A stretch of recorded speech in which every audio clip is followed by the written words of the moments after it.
And we're rolling. How you doing today, Carmen? I'm doing good, David. How are you? I'm doing wonderful. Sorry that we had to reschedule this. No worries. It worked out for the best, both ends. And we had a good doggy beach day. So awesome. Today? Yep. Very cool. We just came from there. So. What beach did you guys go to? I went to Mott's. We learned after bringing her that you're not supposed to bring dogs. But she was already there, and we drove 40 minutes. So apologies. Hold on. With the microphone, just make sure that it's close to your mouth. Yeah. If you want to sit back, you can just drag it with you. I'm just so tall. You are tall. Everything is got to always be readjusted. I'm sure. You're good. All good? Yeah, I should have told you before we started. Oh, you're good. There we go. Okay. All right. So, anyways, here we are. We're doing it again. Yes. Or now. Yes, so, finally. Yeah, finally. Because I scheduled with you once before, and I unfortunately had to be one of those people that canceled on you last minute. But you didn't cancel on me. Did you? You did cancel. I did the time before, and then it was your turn. So we evened out. So. That is true. I don't feel so bad now. Right. I still feel terrible, but I'm glad we were able to make today happen. It's just, I definitely feel terrible when I have to cancel. Yeah. It was one of those things that I'll just tell you. My dad, he's up from Florida visiting, or he was, and he was in Indiana. And he wanted to come back, and so I had to go back to get him. And the only day I could go get him was that day, or like a couple weeks from then. So I'm a had to be that I'm day. a big what do I want to say? Advocate for family first. Always, you got a wife, you got kids, and you got obviously extended family members. So it's gotta cover all the bases. It does. I'm big about it. My husband's work kind of. I'm one of those wives who are like, don't make me call up to your work now. I just don't enjoy it. But that's one thing that's unfortunate about corporations today. They don't really care about families. No, and I used to work for a pretty large corporation that does pet grooming, and when there are live anything's involved, people, animals, anything, it's just you kind of see how much.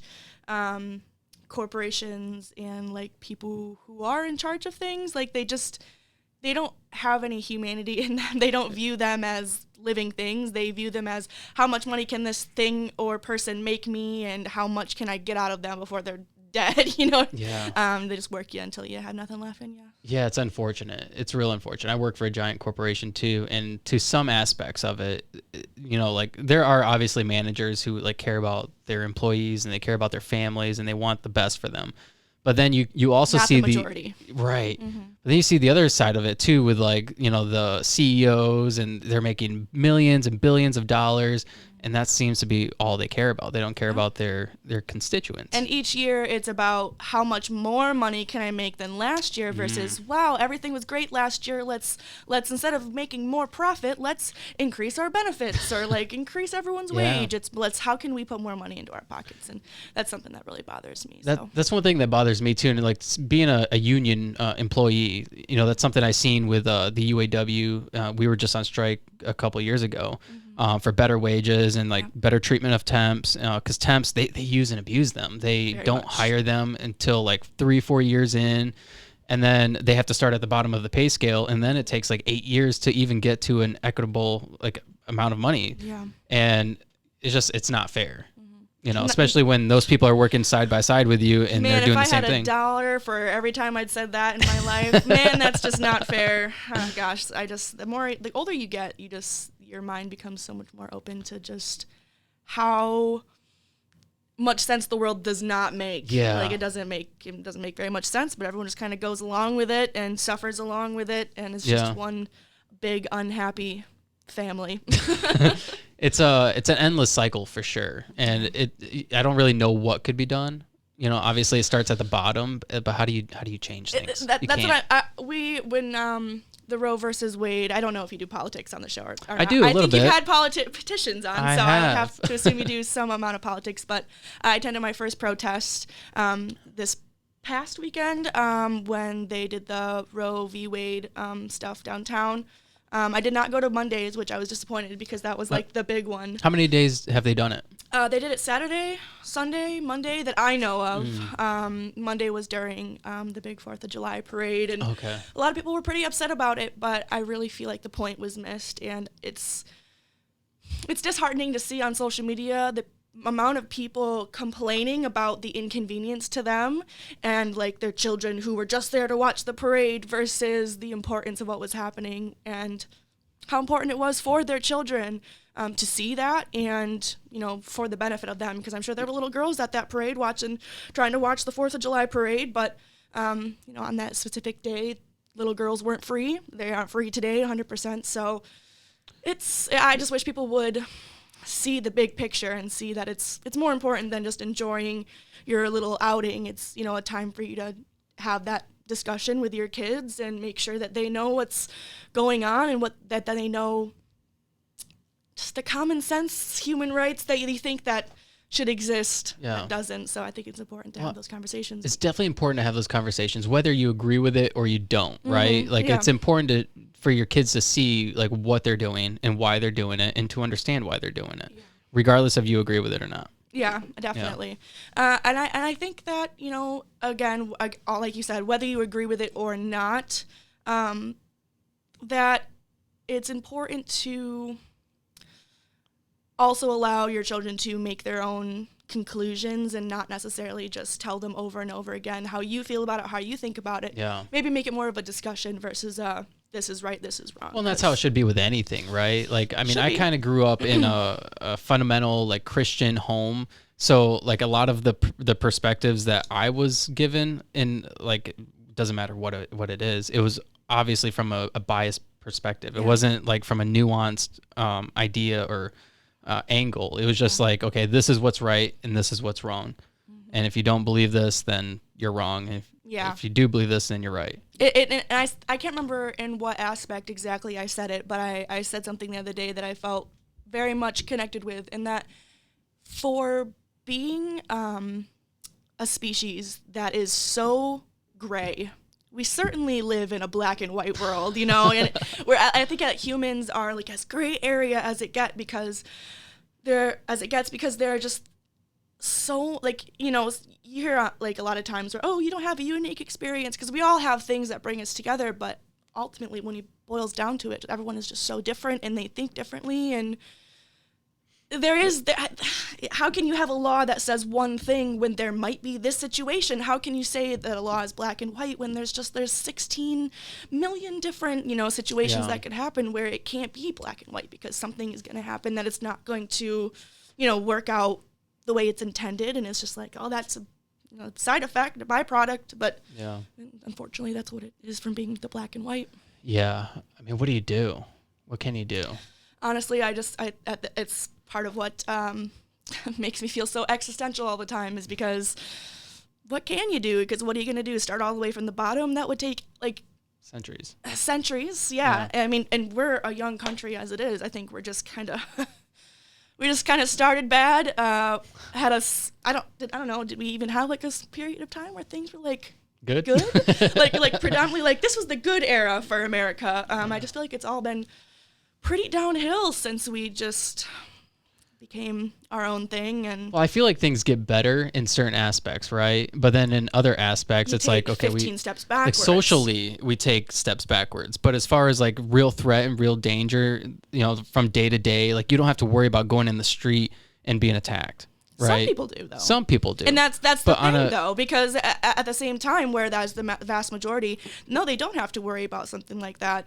And you think, and also the vast majority is like, oh, that's silly. Why would I be concerned about that? But then there's also a portion of the population that is seriously concerned about things like that. And it's been hot minute. There's definitely places in the country like the south side of Chicago that are terrible. Mm-hmm. What do you do, right? We obviously need to pour more money and more time and more effort into those communities. They're very unsafe. But where does the time come from? The government. We send money to Ukraine, like billions of dollars, to help them for this war that we're not supposedly involved in. That's to make us look good. Right. I think, honestly. But that's billions of dollars that we supposedly don't have that we could dump into these communities to help, and we don't. We don't choose to use that money wisely. Well, I think it's because it shows priorities. I think it shows that we're more concerned with our image than we are with what's actually going on. That's why this is, the number one city to live in the world. I mean, not here. I'm just saying, like, you can it's one of the top, definitely apparently. Not here. wild. But yeah, I mean, you can have like someone say, oh, this is the best city in the world to live in. There's this great thing. And the other side of the coin, you know that there's some people that are living there when that's not their experience, and they're facing this, and this, but they're ignored because that's just the way it is. This episode is brought to you by Red Bike Delivery. This delivery service operates only using battery-powered, eco-friendly transportation. Red Bike Delivery is there for all your delivery needs, whether it's dinner for the family, flowers for your partner, or new houseplants for your new collection. Red Bike Delivery will gladly deliver those and everything in between. So what are you waiting for? Check out Red Bike Delivery on Facebook or Instagram for more information. Red Bike Delivery, because there's only one Earth. I honestly, I do my best not to think about it, and that's probably not the best either. But it's also why I've gotten myself out into those protests. Healthy. It's not healthy to focus on these issues day to day. It is. It's hard. It's overwhelming. It is overwhelming, and it leads to feelings of hopelessness. And in a time like this, where things are pretty bleak and hopeless, you gotta push the feeling aside. You gotta fake it till you make it. So. I don't believe in that phrase. Oh yeah. Fake it until you make it. I think it's a load of shit. Really? Yeah, I really do. I think I just fake it until you make it. I mean, you're faking it. You're really not making it if you're faking it. You gotta find ways to proactively get to that point. Mm-hmm. Yeah, I see I get what you mean. Yeah, I mean, I think that if you can fake it until you feel like you've made it, that then it kind of falls into place afterwards. Trick yourself. Yeah, that reverse psychology on your own self. You got to do what you got to do. Yeah, self-aware. absolutely. You gotta self-aware yourself. So how do you manage this, all the social realm that we're in, and your mental health and all that?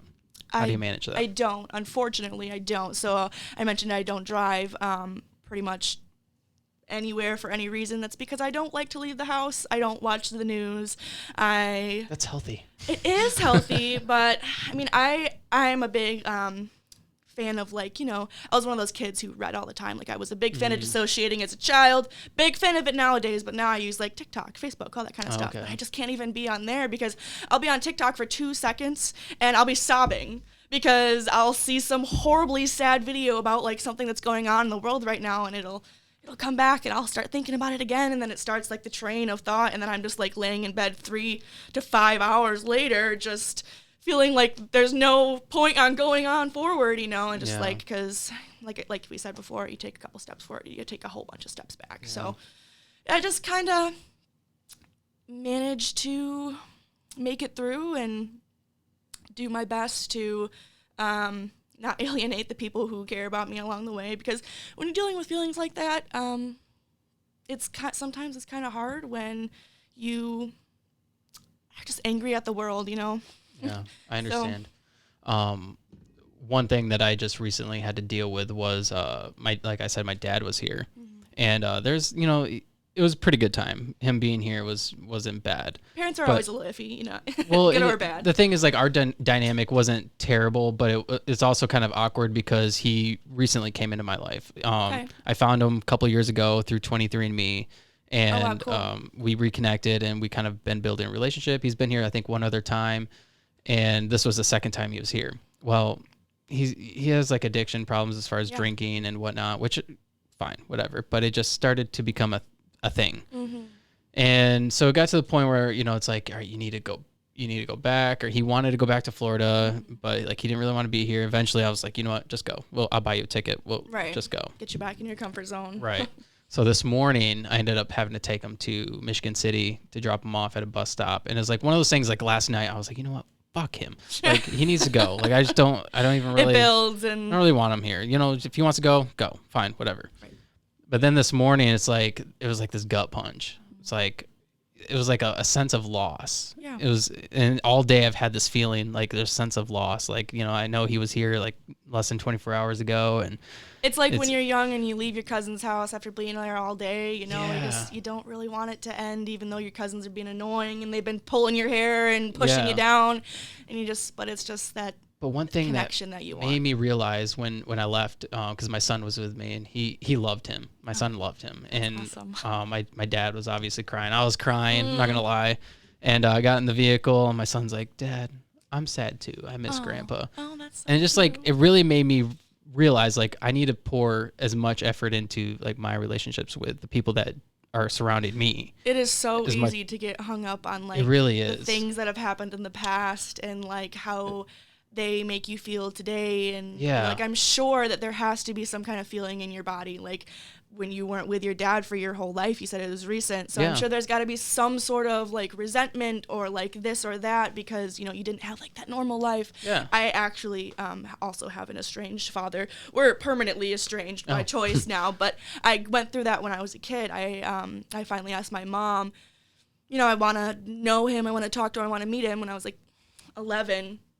And I looked my grandfather, like the name up in the phone book, and we found my grandfather, and he got me in touch with my dad, and then, my biological father, I should say, because I have a great dad now.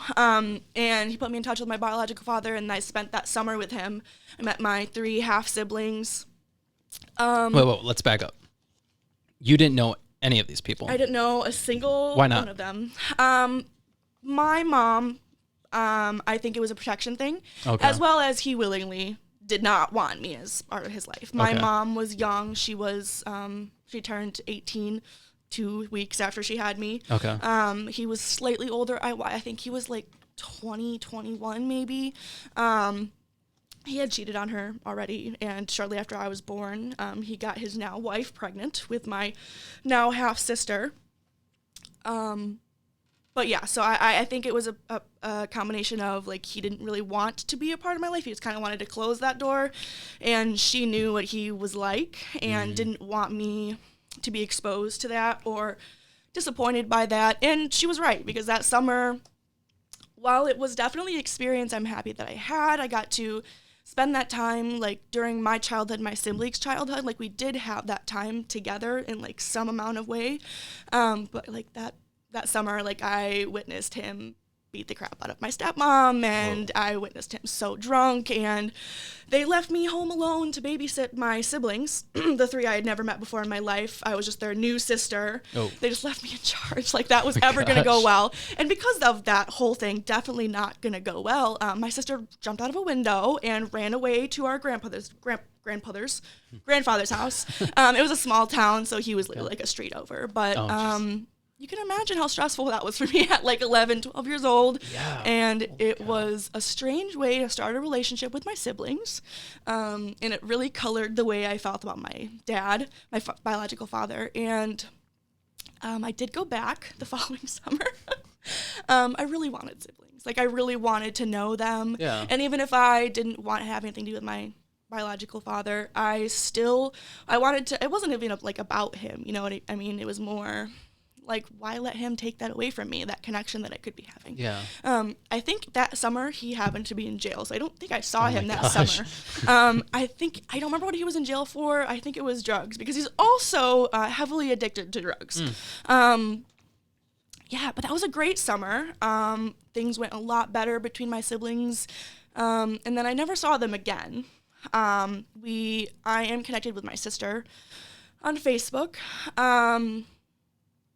But she is very much still a daddy's girl, and they don't see anything wrong with him, or they don't they selectively do not remember some of the things that occurred, and I don't think that it's important to her to have a relationship with me, and it's so hurtful to the point where I can't facilitate. How old is she? I think she's like 2 years younger than I am. How old are you? I'm 27 in next month, sorry. Okay. So 26, almost. So she's 27. An adult. She is definitely an adult. Okay. She has 2 children I've never met. Whoa. She lives in Washington with her husband. Oh, okay. She did used to live in Ohio, though, right after she had her first daughter. And she did come up from Washington to Michigan because she has family here. And I found out from Facebook after she had already gone home. And I very much expressed that I have a lot of things going on health-wise. At the time, I was not in a position to be able to take that kind of time off of work. I had made it clear that I did want to see her. I wanted to have a relationship with my niece and my nephew now. And then she came and went and didn't say anything to me. So that was kind of like a, hey, I really don't want to, I don't. So I stopped after that. We are still friends on Facebook, but I unfollowed her because I hate just to see the things that are happening in her life. And then that probably sounds terrible, but it just reminds me about all the things that I don't get to be a part of. So I understand that. I mean, there's definitely people that I'm friends with that I've unfollowed because I'm like, this is not healthy. I don't want to see some of the posts. I mean, like some people just post political things and I'm like, unfollow. Cannot. Do not want to see that. Even if I agree with it, I don't want to see it. Mm-hmm. I don't want to go on Facebook and see that. Yeah. You use it to get away from it. Yeah, exactly. I want to see what's going on in my friend's life. I want to see the parties that they're going to and kind of party bars they're on this weekend. Right. Yeah, for sure. Just the important stuff. Just the stupid important stuff. I want to laugh at things. I don't want to see political things, or I don't want to see drama. You don't want to feel existential. Yeah. It's not what social media should be about, I don't think. I mean, I don't know really what social media should be about. I guess it should be about anything you want it to be about, but you should also be able to select what you want to see and what you don't want to see.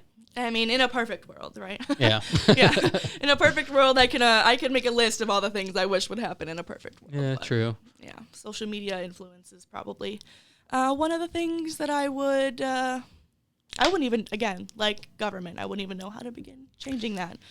I do prefer MySpace era, though. Oh that was peak social media. I was just talking about that today. MySpace was so awesome. Yeah, it was peak social media, so I feel like that's right when everything was good. Honestly, it had kids learning how to code. Like, I'm all for it. And then Facebook, where people are just, like, zapped like creatures into their phone, and, you know, it's not the same. MySpace was the shit back in the day. You could put your background, and then you could put music and your top 8 or 10 or whatever it was. I can't remember if it's Twitter or Instagram. They like added like a music to your profile thing. I don't remember which one it was, but I just like, it was like a blast of like, isn't this what MySpace was? Isn't this what MySpace was? People who are our age and know what the hell MySpace is. So yeah. I don't understand why we don't have anything like that. Like, why don't we have a MySpace? I mean, I'm pretty sure it still exists. I think it's a music platform now, though. Oh, really? Yeah, it's not a social media site. Isn't that what it actually was meant to be instead of like a social thing? I think it was actually meant to be for music, but people were like, connection. Because I feel like people have always craved like a weird sort of connection because... that was kind of the beginning of it too, right? Mm-hmm. At the height of the internet and just social media starting at all. Like, it's so strange to think of...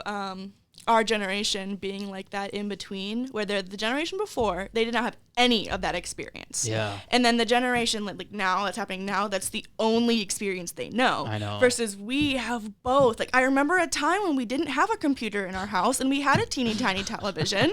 I remember that. Yeah. I also remember having a car phone. I also remember having a cellular phone, a laptop, and all of that. Yeah. Like, it's just right in the middle. I think there's a lot of things I hate about being a 90s baby, but that's not one of them. I think that's pretty cool and like so unique to us. Yeah, absolutely. And I think it gives us greater appreciation for the things that we do have. Mm-hmm. Like my kids, they've grown up with a tablet. And so that's all they know, and that's all they're ever going to know is the fact that they had a tablet from the time that they were infants. Mm-hmm. And not that it's healthy, not that that's a great idea. Okay, but I try. I mean, there's everyone can do something their own way as far as parents are concerned. But at the end of the day, everyone's trying to survive having their children that they love. Yeah. So you just got to do what you got to do. And as long as they are healthy and they are fed and they are loved, well, it's one of those things wrong with it. I don't think there's anything wrong with it as long as you can monitor it and you give them parameters. Like, sometimes my daughter watches some stuff and I'm like, what are you watching? Like, she's watching like teenage girls talking about their period and like not yet giving birth and divorcing. And I'm like, what are you watching? It's just too much for your young brain. You better change that. Yeah, for sure. Definitely the unbridled access to the internet is something I'm also familiar with from childhood because we were in that in-between space. Man, I think if our parents knew what was going on with us and the internet back in the day, they would be truly shocked. But on the other side of that coin, I saw something somewhere the other day saying that today, the parents, the older generation, what they thought was going to happen to us by the exposure to the internet and this and that has actually happened to them because like the current political climate, and they don't know how to like fact check, and they don't know like what source is good, what source is bad, because they're just disconnected from technology. So they're being fed. Yes, they're just being fed all this stuff, and they don't have the skills that they like, That's you need to a really good learn. point. You need to learn these skills. But then they were like, I don't need to learn these skills. Not me. That's I'm actually a good. really good point. I never thought about that. Yeah. Yeah, because that's one thing I see, like a lot of Gen Xers. They see something, they post it, and then I look at them like, what is... Did you even What? read this? Did you read this? This is terrible. I fake know news. you don't agree with this, for sure. My grandmother is one of those people, and it's crazy to see the person that you knew, like, or you thought that you knew. Yeah. Person you knew for so long, like my entire childhood up until I was like from 0 to 24. My grandmother was one person, very kind, very loving. Like, you could always guarantee. She was the house in the neighborhood where my mom's friends, they were always there. If there was trouble at home, they were there. Like, she was just that safe space. Would I call her a safe space now? No, I would not, because she's, full on, like, brainwashed. She doesn't have any original thoughts anymore. Yeah. And she can believe what she wants to believe, but the problem I'm seeing is that I know what she has always fundamentally believed and acted on her whole life, and it's not this. So it's so strange to have that, like, occurrence where you can tell they're literally being plugged in and fed this certain information. Well, that's kind of the problem with everybody being able to have access to all the information that's out there and then have a place where they can just dump it, right? Yeah. Where they can have their own opinion be out there. But that's just that. It's an opinion. Yeah. And so many people's opinions these days are being taken as fact. And that, that can't even begin to express how many problems there are with that. So you'd never rekindled the relationship with your father or anything? So I wouldn't say I rekindled it. I did get an MIP when I was like 17. For what? Drugs? For drinking. Drinking? I was high at the time, but I told them that I was drunk. So I traded it off, because at the time, that would have been way worse if I had admitted to like having smoked weed. I was just a little bit drunk, and Could you imagine that? Getting in trouble for smoking weed? There are people, I think, still in jail right now for doing this. So, I mean, yes, it's crazy to think about. And again, I try to not take that freedom right now for granted. But yeah, no. So I did have that. There were some fines associated with it. I always grew up poor. Somehow my dad has some sort of money. I mean, he's always worked construction. Like, he might be a drug addict piece of crap, but he has always had a job somehow, which is, kudos for him and his family, whatever. Our relationship after that summer was sometimes birthday money, usually Christmas money, and he paid off my fines. And then one year, he didn't even tell me happy birthday. And then we never talked again. So he just, like, dropped off. But it was very, like, I know why, because he felt like I wasn't making an effort to have a relationship with the man who willingly gave up all of his rights to me when I was born. So I feel as though, I think the issue was that he didn't ever really actually want me back in his life, and that he tried to do the right thing, but ultimately him being him won over in that situation, and he was just better off pretending I don't exist. Well, he's also a drug addict too. Yeah. So I don't know if he's actively doing drugs right this very second, but I have seen pictures of him kind of recently, and he definitely does. So it's just, I don't know. It really sucks, because like I said about my sister, like, none of them see him for who he is. They just have like this. Do you think he's changed? Do you think it's possible that he's changed? I think he's changed his ability to hide it better. I think he's changed his ability to present one way and actually be the person he is, on his own time. Do I think he still beats his wife? Yeah, I definitely do. How long were him and your mom together? How long were they, or how long were they together? I honestly don't really know. Actually, thinking about it now, that sounds bad. I don't know very much at all about that part of like her life, because it was just bad for her. I do know they, while she was pregnant with me, we lived in Ohio with him for a little while. Is that where you're from? Is Ohio? Me? No, I'm from here. Oh, okay. I was born here. He is from Ohio. If you ask him, he's from the South. He's got like the Southern twang thing. I don't know where he gets it, because he's from Ohio. He is from and raised in Ohio.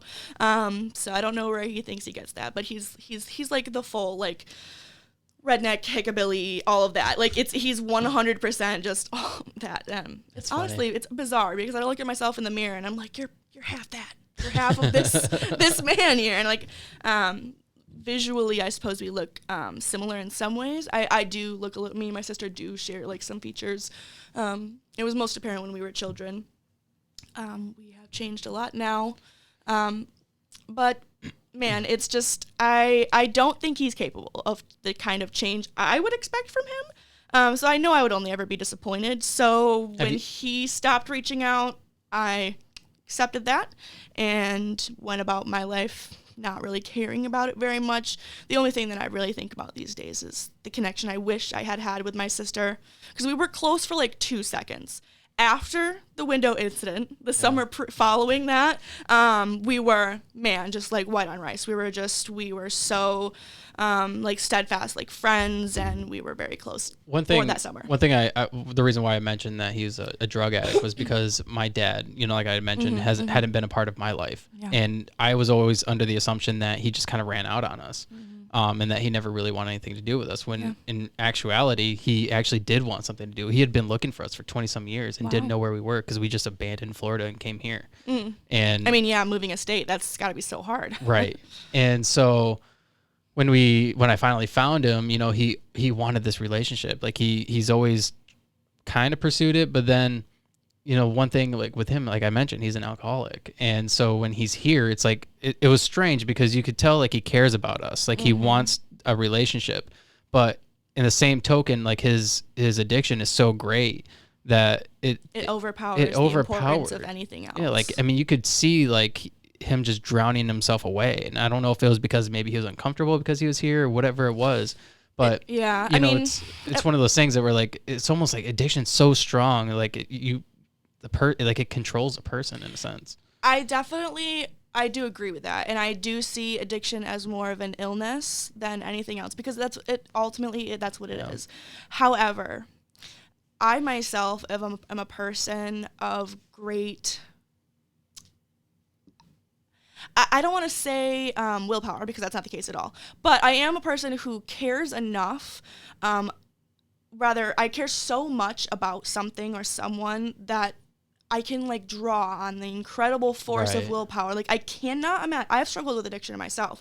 My mother was an alcoholic. She shook it when around her age of 30, but I was exposed to that kind of life growing up. She was a great mother, but she was an alcoholic. So, and then my dad, he has, my biological father, he has that component to himself. So I got addiction built into my genetics. So I definitely struggled with it when I was in high school.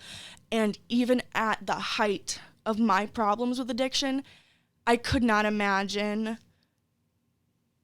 abandoning, you know, my child, my family, doing half the things that, like, you know, my biological father had at that point. I couldn't imagine doing any of those things, or any of the things that you hear about people who are just riddled with addiction, like, it's too strong. I can't get clean. You know, there are mothers who are still using while they're pregnant, that kind of thing, and like they can't, no matter how hard. And I don't understand it, because personally, there's nothing I could never. Well, I mean, for you personally, but for others, you know, their situations could be different. You know, like they could have been raised on crack themselves. You know, they could have been, which definitely changes the way that you develop, and those things don't work. They literally don't work the same way in those people's brains. No. And then there is a level of understanding for sure, like logically about how it works, but then there's the personal side of it where it's hard to look past. I agree with you. I'm just playing devil's advocate. No, of course. You have to. You have to be the neutral party. I agree with you, because that's one thing I was telling my wife with my dad. It's like, you know, like he would leave during the day while we were like here home. We're off of work right now, and he would just leave for 8 hours. Well, and he's here to see you guys, right? And he would just go drink somewhere. And I'm like, why? Like, you can drink here. Like, I understand you have an addiction. I don't mind if you drink, as long as you're not getting here with us as a family. Like, I don't mind if you're drinking. Just don't be belligerent. You know, whatever.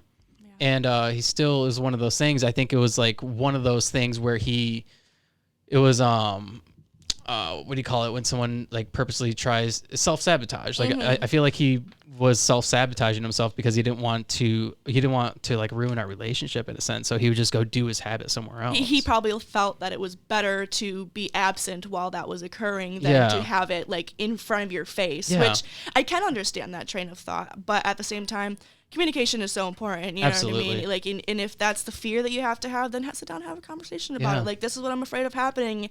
And that would have given you plenty of opportunity to be like, let it happen. I'd rather it happened here. I'd rather you were here. Exactly. I can assure you of this and that. Like, it's going to be okay. You know, maybe we try and have a talk if I'm uncomfortable. But, like, you just have to have that communication. And unfortunately, people who struggle with addiction almost always have some sort of trauma that you know, is the root of this problem.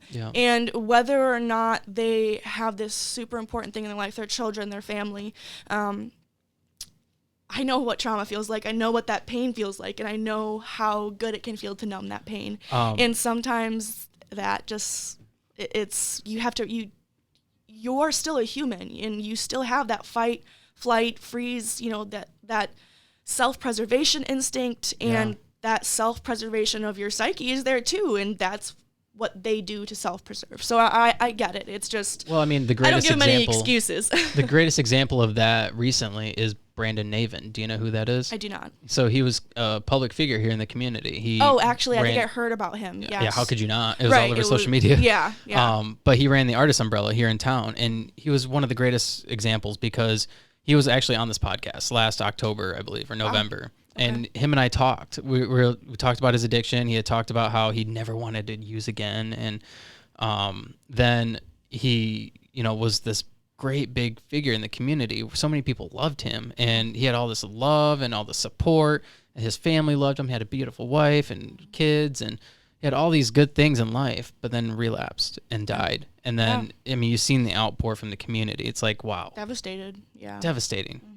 But it's amazing, too, the impact that somebody can have. Yeah, absolutely. And another thing is that you mentioned that, you know, he has this family, all these good things in his life.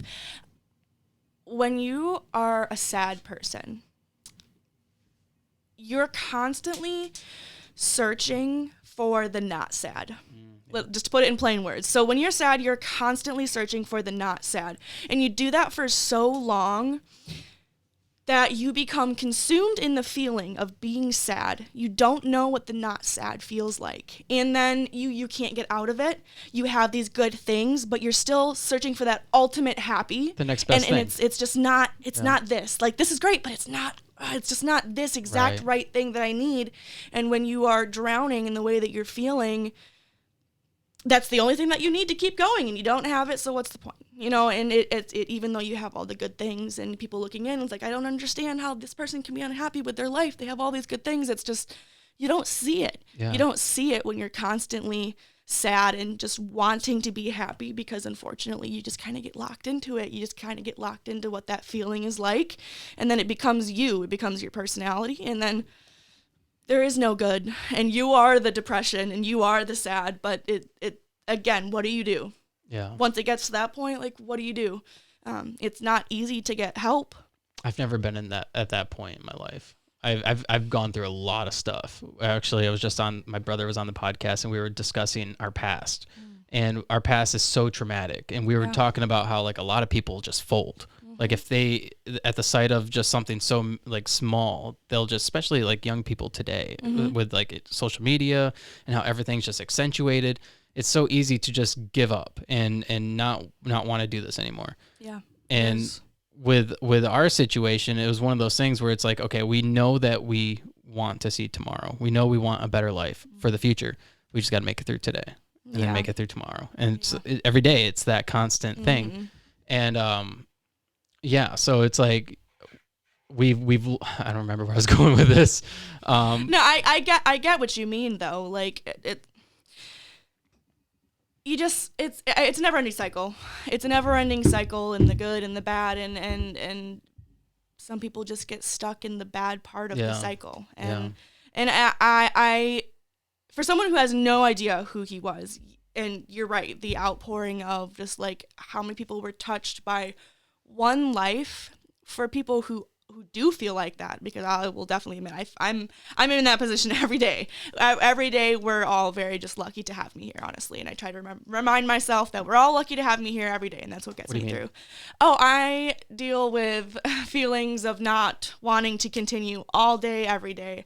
I have many like mental health diagnoses. Such as what? So I was recently diagnosed autistic.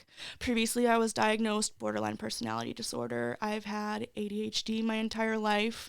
And the recent diagnosis of autism has made my having autism in the past, it's made like that trauma just so much bigger, because now that I'm aware of it, I can see all the ways that I was wronged when I was younger, and I was displaying all these signs and these symptoms, and I feel like I can look back on it and I'm like, wow, damn, that's so obvious. What's autistic about you? So it's hard for people to understand autism sometimes, because you hear the word autistic and I feel like people immediately go to nonverbal, no eye contact, loud noises, rapid movements, like flapping, jumping. You say autistic, that is what people envision in their mind. They do not envision someone who's going to sit in front of you at a podcast willingly and have a conversation, who's going to be able to make eye contact with you, who's going to be able to, present as have normal. A great discussion. Right. And who's going to have like all these big intellectual opinions, because I do find myself to be intellectual on occasion. On occasion. I'll give myself the pass that I can be just as dumb as everybody else. But I try to have a high opinion of myself as far as my intelligence goes, because I was the gifted child. I was you have so much potential, but... And that but has followed me around my whole life. And because I was autistic, had so much potential that I was never meeting, and I always felt so out of place, and I was a female. There are so many more things that are expected of girls and women than socially than you might think in comparison to boys. So I had all these expectations of me. You learn to copy, mimic all the people around you, but instead of it being normal, and instead of it just sitting down having a conversation, chit chat and shooting shit, it's I have have you seen that SpongeBob episode where he's in his brain Probably and not. He has the filing cabinets? So I mean, it's been so long since I watched SpongeBob, but that one episode has always stuck with me, because that's what it's like to be in my head. I can pull from like different areas, but everything is like rehearsed. Everything is like what do you mean rehearsed? I didn't like stand in the mirror and like have a conversation with an hour for myself, because how am I supposed to know what the hell we're going to talk about? Right. But everything is like, I have like a set of like scripts, maybe not necessarily scripts, but like I have a set rhetoric, that I don't really waver from, and that I you'll hear me saying the same sentences. My husband, he's always with me, so he can probably hear me have the same conversation with different people, and it's always like the same. So if just I were any to go, general conversation, like if I were to go on another podcast, it would probably be almost cookie cutter to what this podcast is talking about. You'd be the talking about same yourself. things. So shouldn't that be pretty much the same? Because whenever I go on a podcast, I feel the same. Like whenever I do a podcast, it kind of gets redundant, because I'm like, I've shared this story over and over again. And it's the same way every single time. Yeah.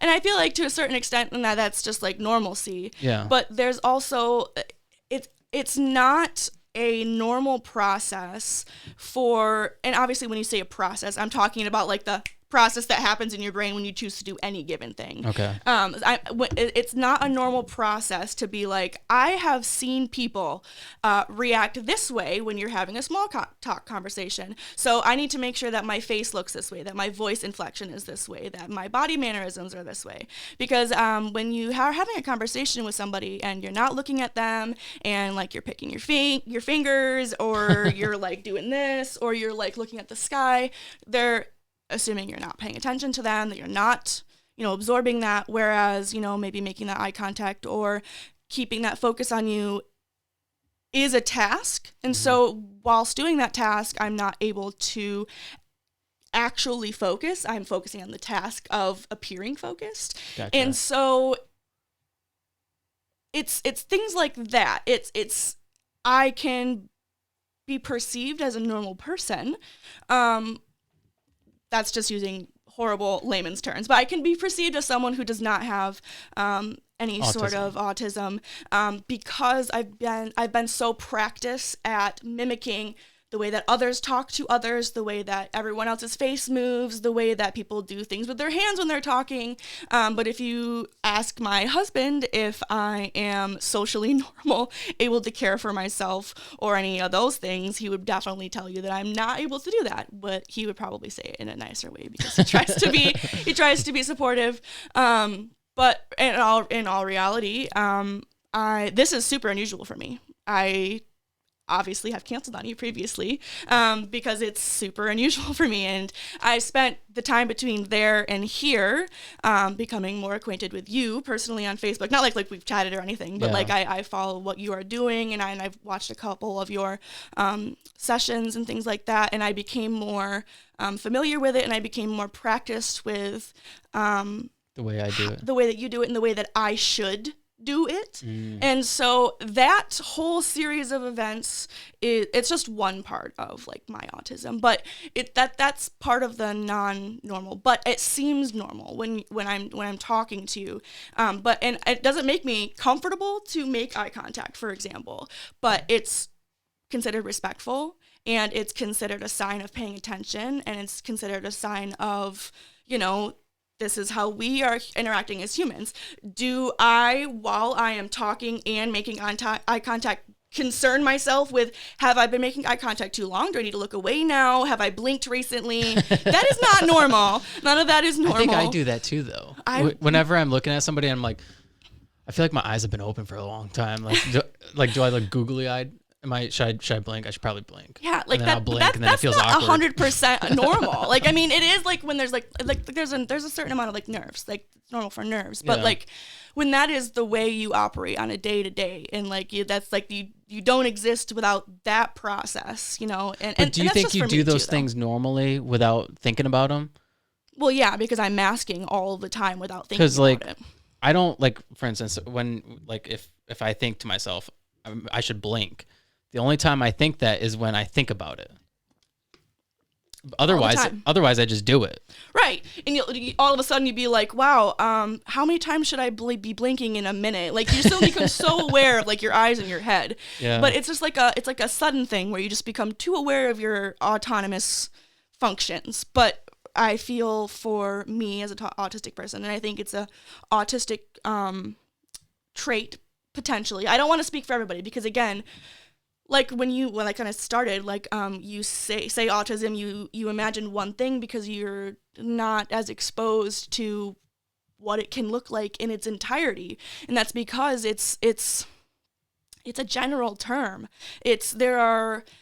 So let's say it's on a spectrum, autism. Right? Well, yeah, for sure. I don't mean that in an offensive way. No. But at the same time, when you say spectrum. something like that, you'd be like, okay, are you low or high spectrum autistic? And that's also not accurate. That's not how I picture it. That's how most do. I picture it as a wide range. There's a wide range of different personalities, because my brother's autistic, my younger brother. And same thing, I could have a conversation with him. You wouldn't really know that. Like, if you talk to him, you wouldn't really know he's autistic. But you spend enough time with him, and some of his traits and some of his habits, and yes, he says a lot of the same things. And that's also because as you are spending time with one person who does have autism, and as they become comfortable with you, they either naturally or with intention demask around you. And masking is, that like that veil I was talking about, how I can just seem like a normal person, but really all this other stuff's happening behind you. That's masking. Yeah. So when people are unmasking and you're spending that time around them and they're getting more comfortable, that's when you really start to see that, okay, maybe there's something to this. Maybe they really are autistic. Right. But it's hard because autism, it hasn't been getting the scientific focus that it needs up until recently. They just updated the DSM-5, which is that criteria for being diagnosed with autism. And even still, it's not as though it was written by people with autism or even written by people who are not autistic, but who are very familiar with people while autistic. It's people who are just like vaguely like, oh, yes, and they also, the first thing they think of when you say autism is nonverbal, loud movements, things like that. Like they have that one view. Isn't like Asperger's considered autism?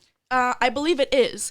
And I was going to say, like, I would attribute autism is to, like, you know, in Christianity, and then there's like Catholics and Baptists, and then those are the different types of like autism. But like autism is just like, it's just like a big big thing. It's an umbrella. Yeah, and it's umbrella, and I think that people think of it as one thing. When I went to my neurologist, and he was asking me for like my medical history and my diagnoses, and I listed that one. He's like, "Huh, you don't really seem very autistic to me." But after we talked for like an hour, and he witnessed my incredible emotional incapacity, because I am reduced to tears at everything. Everything is tearful. And like he had observed like my cadence and things like that, and like my way of interacting with him as we were finishing up, you know, it's like I didn't mean to make that, you know, assumption. I'm sorry. I've kind of gotten to see. He said this right at the beginning of the appointment when we'd sat in the same room for 5 minutes. He's like, I don't think you're very autistic at all. And so, but afterwards, yeah, that's kind of insinuating like something bad about autistic people, right? Mm-hmm. Yeah, but another way that I like to say, when people are trying to be like, oh, how autistic are you? It's how much does your autism affect other people is what they're actually wanting to know. Because there are people who are living their day to day and they're just functioning, going about their business. But when you look deeply into their life with like a microscope or like you are them, you have no idea all the inabilities that they have. Yes and no. I agree with you, but I don't agree with you. Okay. And the reason why I don't agree with you is because if you go back and listen to one of my first episodes, I interview this gentleman called Mr. Prangley. He's from here in Lansing. Okay. Or he's not from here, but he lives here in Lansing. Mm-hmm. And he was placed into a facility when he was a kid. He was 6 years old. His parents dropped him off at this mental hospital in Coldwater. And it's now been shut down, but it's essentially a prison. It was a prison for special needs people. Mm-hmm. And they just left him there. And this whole time he was left there, and he was abused, he was tortured and sodomized, and they told him he'd never amount to anything. He couldn't read or write. Mm-hmm. And then he gets out of there eventually, against everything that they told him. They told him he'd never get out of there, and he got out of there. He proved to them that he could get out of there, and got out of there. Lived on his own, made it, got a job, and he ended up actually working for the state of Michigan, and ended up changing legislation so that they could close all those prisons down. Wow, that's awesome. Now he lives on his own, and he's lived on his own for a very long time, and he retired from the state of Michigan. Yeah. And so when I say I disagree with you, I feel that you don't have to let that define who you are. Like, for sure. You can choose to use, like, even though you're not normal, and you may realize you're not normal, or whatever's considered normal. Oh, right, because what is? Right, exactly. I feel like everybody is on a spectrum of some sort, but I feel like I am sometimes. Yeah. I think it's a lot more common than people I think so. are led to believe. Especially because you'll see nowadays, now you're saying every child is autistic. You would be surprised the amount of kids who ADD and ADHD, isn't that like part of like on a spectrum too? So like if that's a case, like almost everybody's ADD and ADHD. Well, these days. then there are like it's because of like what we consume and how that's changing. It's like, it giving. Could be. I hear that argument too sometimes, but. No, and I think you misunderstood when I was talking earlier before how I said how much does it affect other people. I think it's just how other people define how autistic somebody is. So when I say that how much their autism affects somebody else, that's what I mean. You're not autistic unless you're being loud, being disruptive, obviously, some sort of way. Well... That's what I meant when I said that. I understand what you're saying, but again, with this Richard Prangley guy, I mean, it's clear that he's autistic. Yeah. It's clear that he's special needs. But one of the things about him, it's beautiful. Like, I took him out to lunch because I'm like, this guy's awesome. Yeah. And like, you can tell he's autistic, and he's loud, and he's kind of obnoxious, and like in like a formal setting, you know, as far as being loud and but. That's what I mean. You can tell though. he's autistic. It didn't bother me. Yeah. I wasn't concerned about like how that would affect things. No, but it does, I think, determine you agreeing with him being autistic more. You know what I mean? Like, because he was obviously one way, you'd be like, yeah, he's definitely autistic. You can definitely tell. But if someone is not that way, you have a harder time being like, yeah, they're autistic, because they are not that one way. I understand. So it's how loud are you? How you know, disruptive are you? How much you can't hold a job? That's what determines how autistic you are. It's not that internal stuff that's going on, how much someone struggles to shower every day or take their pills or feed themselves every day. That doesn't determine how autistic somebody is in someone's eyes. It's how much are you behaving in some way that I can notice. That's how autistic you are. So that I feel is what's the harmful part about just the vast majority of people being uneducated about what autism can look like, there's an invalidation. There's an invalidation. If you're not this way, you're you can't be. If you're not disruptive to me as a person, you cannot be autistic, because that's what autism is. Yeah. But that's just not what it is. Yeah, that's something that's definitely changed. The narrative of autism has definitely changed over the last couple of years. I remember, like, when I was in school, we're roughly around the same age. Yeah. But when I was in school, like, you would picture the people who are autistic as the kids. Like, there was a girl, her name was Katie. She's since died, but she was extremely. I think she was considered Down syndrome. Yeah. But like her head would hang and like mouth would hang, and she drooling everywhere. Like, and that's kind the of label like, of autism. Right, exactly. And that was kind of like what was pictured when I was in school. Yeah, and absolutely. Now, that's what everyone pictures. Changed. Yeah, right. I agree. And I think it's going in a good direction. I do. But with everything else, it takes time. There are steps backwards. I think it helps when you see people who are extremely intelligent, like Elon Musk, and like I think he's on the, like people say he's on the spectrum. I think he's admitted, fully agree with that. I think he's admitted that he's on the spectrum. So when you see somebody like that, you're like, okay, there's hope for humanity. Like people who don't. Well, I don't look at Elon Musk and think there's the hope for humanity. Well, I'm gonna have to disagree with you on that one. I don't mean it in that sense, but what I mean is that for somebody who feels like they're not normal, then they feel like, okay, that guy can do it. And he's on the spectrum. Yeah. Then I can do it. That is a good. I definitely agree that it's good. Like for like the people who like, oh, you didn't finish college, you're never gonna be anything. Well, Bill Gates didn't finish college, or he didn't finish whatever it is. Right. I feel like it's kind of like that kind of thing where you can like look up to that that ability. Yeah. You don't like Elon Musk? I don't. No. You didn't just hear about the CEO and the twin babies that like? I don't follow stuff like that. I don't follow it either. I did hear about it, but I don't really know anything about it. I think that he's a terrible person, whether he is intelligent or not. I think as a person, he is a POS. And he can get me if he wants. But I don't know. Twitter now. No. Oh boy, I definitely don't have a Twitter account anyways. So we're good. It's just, I don't know. He's one of those people who is, how much money can I make? How can I make more? And it's not, how can I make more how can I make more for everyone? You know what I mean? And I know his idea is that, Teslas will be like the affordable vehicle, blah, blah, blah, down the line. And he has like all these grand ideas. But I think like his personality, he's a real ass. Well, I mean, when you are literally the CEO of multiple companies, I mean, that kind of comes with the territory. Like, it's kind of expected, right?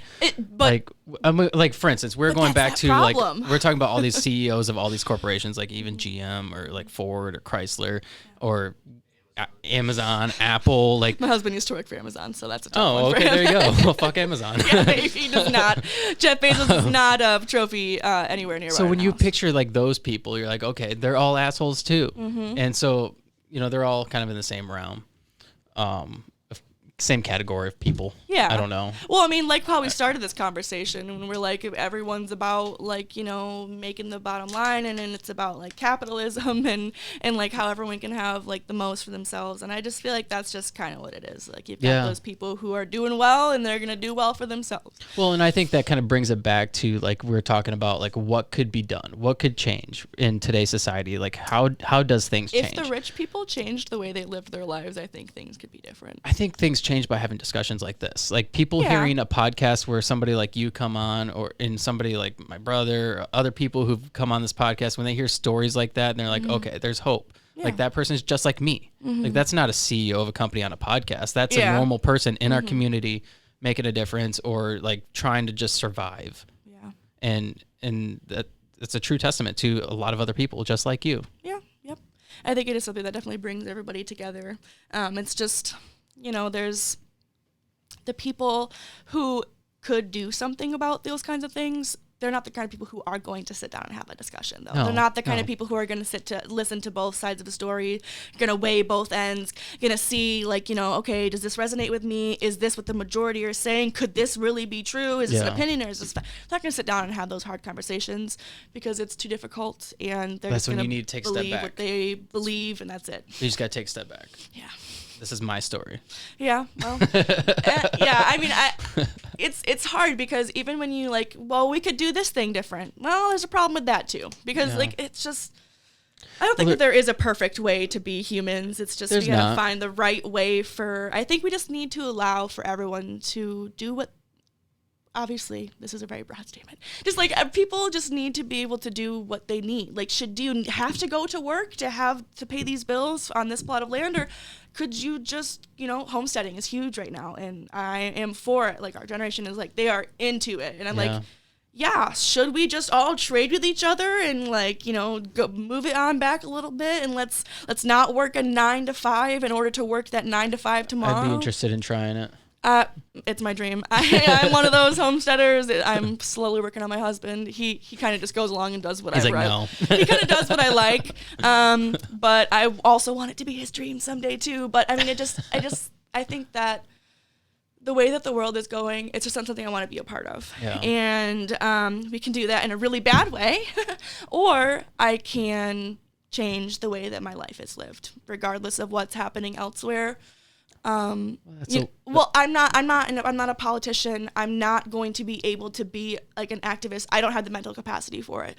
I'm not going to be able to enact change in that way. What I can do is enact change in myself, and I can create that, you know, sustainability, and I can, you know, make it so I don't have to rely on the way that this world works, and I can just live in my own world. You know what I mean? So. Well, I mean, the one thing that you can control in a world that's uncontrollable is yourself. Right. Mm-hmm. The way you control your life. Control freak. I definitely have it. Well, there you go. You should have it under control now. Yeah. Well, unfortunately, the part about that is there's, you know, there's only so much control a person can have over themselves. Yeah. Because when you got like, you know, the tism or the anything else, or like the anything that like really like affects the way that your brain makes connections or thinks about things, it's just. It's hard to be able to push through, but yeah, hopefully I'll be able to someday be able to remove myself from the way that this world operates, and I'll just be able to be that happy cow and chicken lady with the 55 cats and the millions of dogs. We recently just got our 5th cat, so. Oh, wow. 3 of them are unexpected strays. So 2 of them, that's a normal amount of cats. 2 cats is good. So we're just gonna. We have. That was the plan, anyways. It's just I'm a sucker for cats, and they all needed homes, and they all needed homes with me. So I needed to take them home, and it's been a great fit all the way around, and I love all 5 of them. So that's hilarious.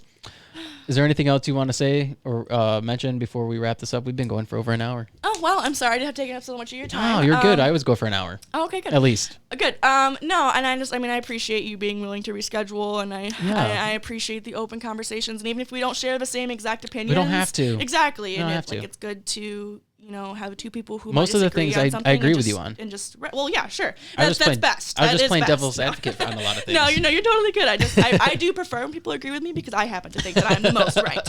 But I also Fair know enough. I also know that it is good to just facilitate different sides of the discussion. So appreciate that, and I think it's been great. I had a good time, even if I was nervous to come. You definitely put me at ease. Well, you're a natural, so. Well, thank you. You're welcome, and I'm glad you're here, and I hope you're here tomorrow and the next day and forever. I appreciate that. I appreciate that. Maybe not forever. I think I get a little sick of things after a while. I don't understand immortality. Vampires, after like 700 years, they would just have to be like, I am done. I've seen what there's. Yeah, I think I'd be done after 700 years too. Yeah, I can't even handle the 26 years I got going on right now. Like, I don't think I could do anymore. But yeah, it's been great talking to you for sure. All right, you too. Thank you.